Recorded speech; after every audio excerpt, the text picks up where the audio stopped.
अगर आपको सर्दी ज़्यादा लगती है, हाथ-पाँव ठंडे रहते हैं, आपका जिस्म बोझल और भारी रहता है, तबीयत में सुस्ती, थकन और वज़न आपका तेज़ी से बढ़ रहा है, आप मुआलिज के पास जाते हैं, वो आपको थायराइड फंक्शन टेस्ट लिख के देता है।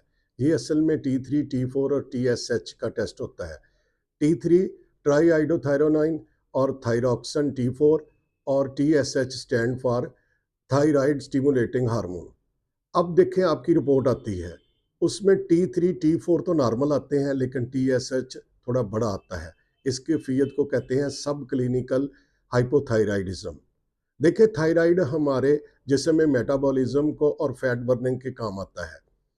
अब हमारे दिमाग में जो पिट्यूटरी ग्लैंड है ये थायराइड ग्लैंड को कंट्रोल करता है और खून में T3 और T4 की सतह को मॉनिटर करता है। जो थायराइड ग्लैंड है वो सबसे ज़्यादा यानी 80 से 90% T4 बनाता है और 10 से 20% T3।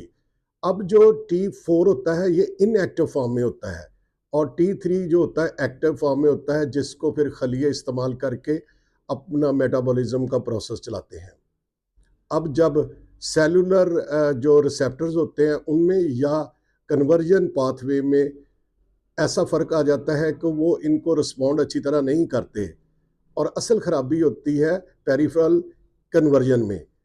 जिगर और गुर्दों में जब सुस्ती आ जाती है या कोई माइक्रो न्यूट्रिएंट यानी सेलेनियम और जिंक की कमी होती है या फिर ऑक्सीडेटिव स्ट्रेस होता है, तो फिर ये कन्वर्जन प्रोसेस जो होता है ये स्लो पड़ जाता है, यानी T3 में तब्दील नहीं होता T4, क्योंकि T3 ही एक्टिव फॉर्म है। अब दिमाग इसको कंपनसेट करने के लिए TSH को तहरीक देता है। यही कैफियत कहलाती है सब क्लिनिकल हाइपोथायराइडिज्म।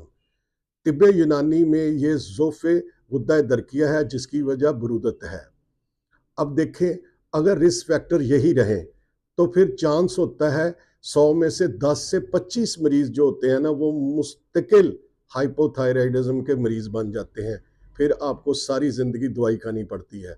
आज मैं आपको तिब्ब यूनानी का जो नुस्खा दे रहा हूँ, वो अगर आप इस कैफियत में इस्तेमाल करना शुरू कर दें और साथ अपना लाइफ़स्टाइल जो है उसमें थोड़ी मॉडिफ़िकेशन करें।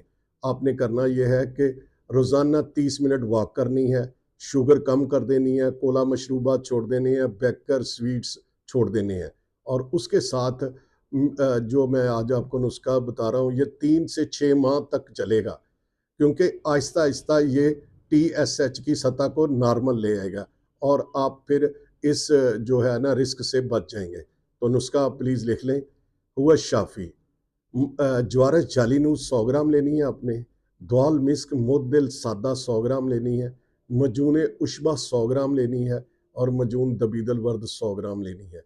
ये 4 मजून आपने लेनी है। अब इनके चूँकि मैं ये नहीं बता रहा कि आपने ये कब खानी है, इन चारों को मिक्स करके 1 टीस्पून सुबह और शाम इस्तेमाल करें। इंशाअल्लाह ताला आपका जो मेटाबॉलिज़्म सुस्त होगा वो ठीक हो जाएगा और आप सब क्लिनिकल हाइपोथायरायडिज़्म से बच जाएँगे।